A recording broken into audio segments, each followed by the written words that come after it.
My brother secretly live-streamed our family dinner. In the video, my mom joked about my useless degree while everyone laughed. I've been covering her bills for years, even while struggling myself. So I finally cut her off, and now she's furious. My name is James. I'm 26 years old, and I've been trying to carve out a life for myself even if my family doesn't think much of it. It's always been that way. Really, ever since I was a kid, I felt like I didn't quite belong. Not in the dramatic, I must be adopted way, but more like I was an outsider in my own home. I grew up in a family that valued practicality above all else. My parents, particularly my mom, believed that life had a simple formula: work hard, earn money, and don't waste time on things that don't directly lead to a stable career. My dad was a little more easygoing on the surface, but deep down, he had the same rigid mindset. And my older brother Mark took after them completely, maybe even more than they realized. Mark was always the golden child. He did everything right. Good grades, sports, a well-paying job straight out of college. He followed the blueprint my parents believed in, and they adored him for it. I, on the other hand, was the disappointment. Not because I was reckless or irresponsible. I never got into trouble, never made their lives difficult, but because I didn't fit their definition of success. I studied something they considered pointless. It wasn't theater or philosophy or something stereotypically dismissed. I actually chose a field that had real value. But since it wasn't traditional, since it didn't have a clear, straightforward career path, they saw it as a waste. They never outright stopped me from pursuing it, but they never supported me either. Every conversation was laced with subtle and sometimes not so subtle jabs about how I should have picked something more useful. For as long as I can remember, I had to prove myself in ways Mark never did. He was naturally respected in the family. I had to earn every ounce of approval, and even when I did something objectively good, it was met with a lukewarm, half-hearted response. I graduated with honors. No one cared. I landed my first real job in my field. My mom sighed and said, "Well, at least you're making something." Meanwhile, Mark would get showered with praise for the most basic things. It wasn't just about careers. It was everything. At family gatherings, I was the one whose jokes fell flat, whose stories were interrupted, whose thoughts were dismissed as soon as Mark or my parents had something more interesting to say. I can't even count how many times I sat at the dinner table completely silent because I knew no one cared what I had to say. And yet, despite all of this, I stayed connected. Not because I particularly wanted to, but because I felt like I had to. I still wanted to be a good son, a good brother, and if I'm being completely honest, I still had that stupid hope. The hope that maybe one day something would change, that maybe eventually they'd see me as an equal. But things only got worse after college. I started making money, not a lot at first, but enough to get by, enough to be independent, and that's when things took an unexpected turn. My parents, who spent years acting like I was a disappointment, suddenly started coming to me for help. Not in a "we're struggling, please help us" way, but in a casual, almost entitled way. My mom would offhandedly mention bills that needed to be paid, expecting me to pick up the slack. My dad, who never once seemed to care about my financial situation before, suddenly started hinting that he could use some extra money for things. And Mark, who made plenty on his own, never seemed to be asked for anything. It was always me. The one with the useless career. The one who, just months before, they were still mocking for wasting time. At first, I helped because I felt obligated. They were my family after all. But it didn't take long to realize the pattern. Every time I gave, they expected more. My mom started treating me like an extension of her income rather than an independent person. My dad would casually drop hints about how it was only fair for me to pitch in more. It wasn't about need. It was about control. I tried setting boundaries. I told them I couldn't always help, that I had my own expenses. The response? Guilt trips. Lectures about family responsibilities. Subtle and sometimes not so subtle. Comments about how Mark was so much more successful and how they wouldn't have to ask him because he had his life together. For years, I put up with it. I let the comments slide. I bit my tongue at the family gatherings where they treated me like an afterthought. And I kept helping even when it hurt me financially because that's what family does, right? That's what I told myself over and over again. And then last weekend happened. My mom decided to host a big family dinner. Nothing unusual. She did this every couple of months, inviting over aunts, uncles, and cousins. I wasn't particularly looking forward to it, but I went. I always went, because despite everything, I still wanted to believe I was part of this family. Dinner was the same as always. I was largely ignored unless someone wanted to make a joke at my expense. I had learned to tune it out by now, keeping my focus on my plate and nodding along when necessary. It was a survival tactic. If I reacted, it would only encourage them. But what I didn't know, what no one told me, was that Mark had set up his phone in the corner of the dining room, live streaming the entire thing.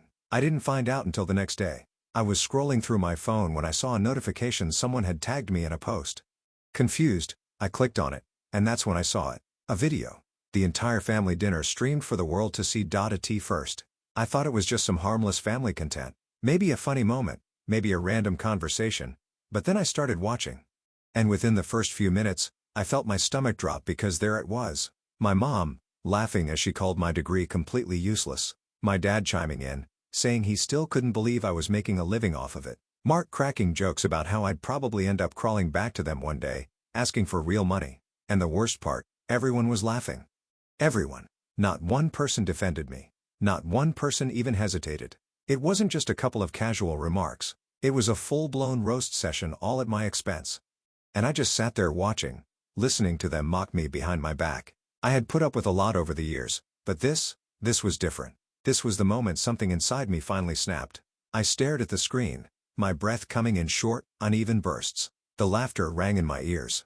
My mom's voice, mocking. My dad's casual dismissal. Mark's smug tone. The distant sound of forks clinking against plates as the rest of my family chuckled along, enjoying the spectacle. I rewound the video once, twice.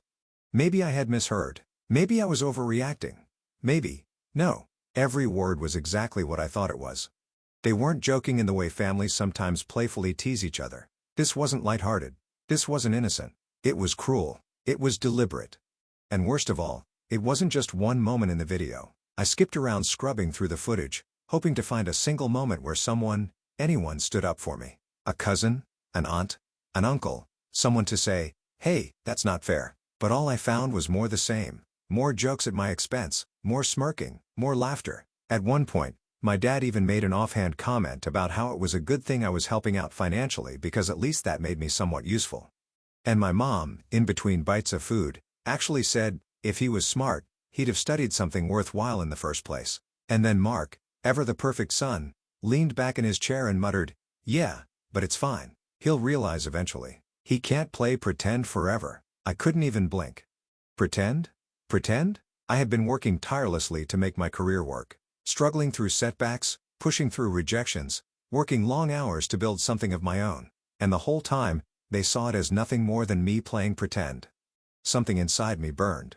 I had spent years putting up with their constant put-downs, enduring the little comments, the condescending tones, the forced smiles that never quite reached their eyes when I told them about something I was proud of. And through all of it, I had still been the one helping them, paying for things when my mom conveniently forgot her credit card, covering bills when my dad was short this month, transferring money when my mom sighed about how things were just a little tight right now. And this was how they saw me. I locked my phone and placed it on the table, my hands shaking.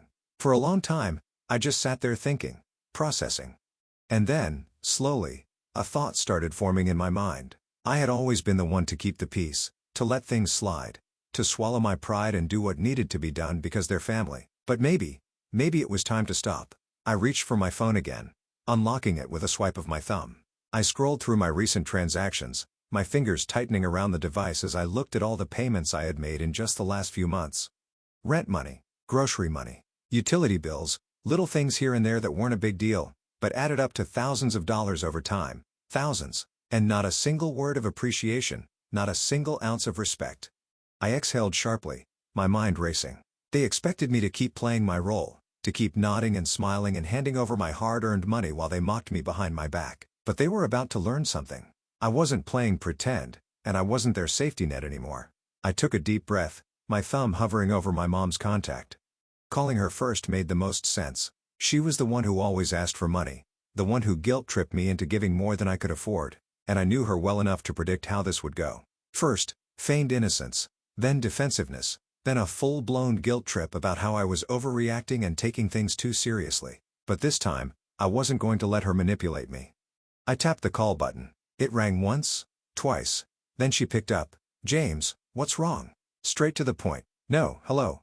No pleasantries, just immediate concern because she never got calls from me unless she needed something or I needed something.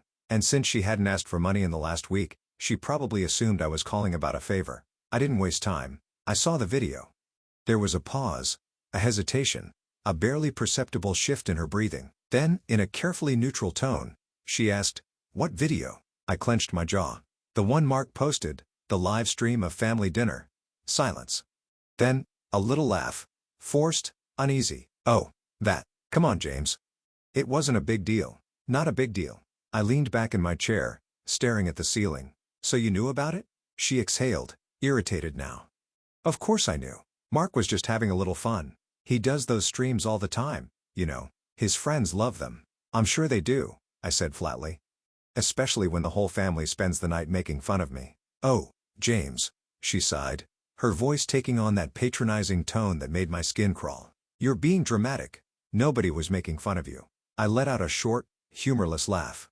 Really? So when Dad called my career embarrassing, that wasn't making fun of me? When Mark said I was playing pretend, that was what support? She made a dismissive noise. You're taking it too seriously. It was just dinner conversation. We joke around. You know that. Joke around. That's what they always said. Every cruel comment, every jab, every casual insult, just a joke. Just harmless fun. I pressed my fingers against my temple, trying to stay calm. You do realize people could see that, right? Everyone. Strangers. My friends. My colleagues. Another pause. Then, a much more careful, measured response. Did someone say something? There it was. She didn't care that they'd humiliated me. She only cared if it had consequences. I closed my eyes, gripping the phone tighter. It doesn't matter if someone said something, Mom. What matters is that my own family spent an entire meal tearing me down, and you let it happen. She scoffed. Oh, please. You act like we sat around plotting ways to ruin your life. No one was thinking that hard, James. You're just sensitive. I exhaled through my nose, trying to keep my voice level. I've been helping you for years. I've covered bills, groceries, rent. I've given you money when I barely had enough for myself, and this is what I get in return. Oh, stop, she snapped. We're family. That's what family does. I let that hang in the air for a second. Then, slowly, I asked, what have you done for me, Mom? She went quiet. I pressed on. I mean it. What have you done for me? Because I can list everything I've done for you, but I can't think of a single thing you've done for me. James, she said, her voice sharp now. I raised you. I laughed, shaking my head. That's your job as a parent. That's not a favor you get to hold over my head. Silence. Then she sighed, as if I were being exhausting. Look, I don't have time for this. If you're going to sulk, do it on your own time. Just don't bring it up at dinner next week. I let out a breath. I won't. Good, she said, her voice lighter like she thought she'd won. Because she didn't realize what I meant. I wasn't going to bring it up at dinner because there wouldn't be a next week. I was done. But first, I had one more call to make. I pulled up my dad's number and hit dial. The phone barely rang before my dad picked up. James, his voice was firm, like he already knew why I was calling and didn't want to waste time pretending otherwise. I could hear the faint sound of a TV in the background, some sports game playing. What do you want? I didn't dance around it. I saw the video. A pause. Then in that same flat, unimpressed tone, he said, and I gritted my teeth. And you sat there in front of the whole family, in front of the internet, and called my career embarrassing. Because it is, he shot back without hesitation. What do you want me to say, James? You could have been an engineer, a lawyer, hell, even a damn electrician, something useful. But instead, you're doing what? Whatever it is you do. I inhaled sharply through my nose, trying to stay calm. I run my own business. He made a dismissive sound. Sure, a business, if that's what you want to call it. That was the thing about my dad. He didn't just think I was a failure. He wanted me to be one. He had spent years acting like my work was some childish face, something I'd grow out of when I came to my senses and got a real job.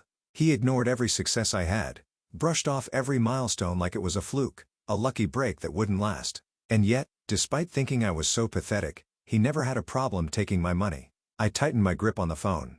I've been helping you for years, Dad, paying your bills, covering things when you came up short. You knew that, and you still sat there and mocked me. Don't be dramatic, he scoffed. It was a joke. I felt something snap inside me. No, it wasn't. It was never a joke. None of it. You hate that I made something of myself without your help. You hate that I don't need you. And you really hate that you need me. His silence told me I'd hit a nerve. So I kept going. I'm done. No more money. No more help. You think I'm a joke? Fine. Go ahead and laugh. But you won't be laughing when the bills start piling up, and I'm not there to bail you out. His tone turned cold. You'd really turn your back on your family over this? I let out a breath, shaking my head. You turned your back on me a long time ago. He was quiet for a long moment. Then in a slow warning tone, he said, you don't want to do this, James. I almost laughed. Even now, he thought he could intimidate me, bully me into falling back in line, but he didn't realize he had already lost. "This conversation is over," I said simply. And before he could say another word, I hung up. I sat there for a moment, the weight of what I'd done settling in. The ties had been cut. For the first time in my life, I wasn't responsible for them. And for the first time in my life, I felt free. But I knew them. This wasn't over. They weren't going to let me go that easily. The next evening, just as the sun was dipping behind the skyline, I heard a knock at my door. The kind of knock that makes your stomach tighten because you know something's off. It wasn't a friendly tap or a casual visitor. It was more like an impatient, urgent thud, like whoever was on the other side had something to prove. I stood still for a moment, staring at the door. I already knew who it was. I didn't even need to check the peephole. I could feel the tension in the air, the anticipation building up like a storm. They weren't going to let this go. I could already picture their faces, the guilt tripping, the anger. They weren't used to being ignored, especially not by me. I had always been the one to give in, to swallow my frustration and let it slide, but not anymore. I opened the door. There they were, my mom, my dad, and even Mark, standing in front of my apartment, looking like they had just come from a funeral. My dad was frowning, arms crossed, looking like he'd just stepped off the set of some low-budget mob movie. My mom was trying to look casual, but I could see the tightness in her posture, the way her fingers twitched at her side. And Mark, he was just there, standing in the back, arms crossed too, trying to look tough, but clearly uncomfortable with the situation. "James," my dad started, his voice dripping with false calm. "Can we talk?" I didn't even try to hide the irritation in my voice.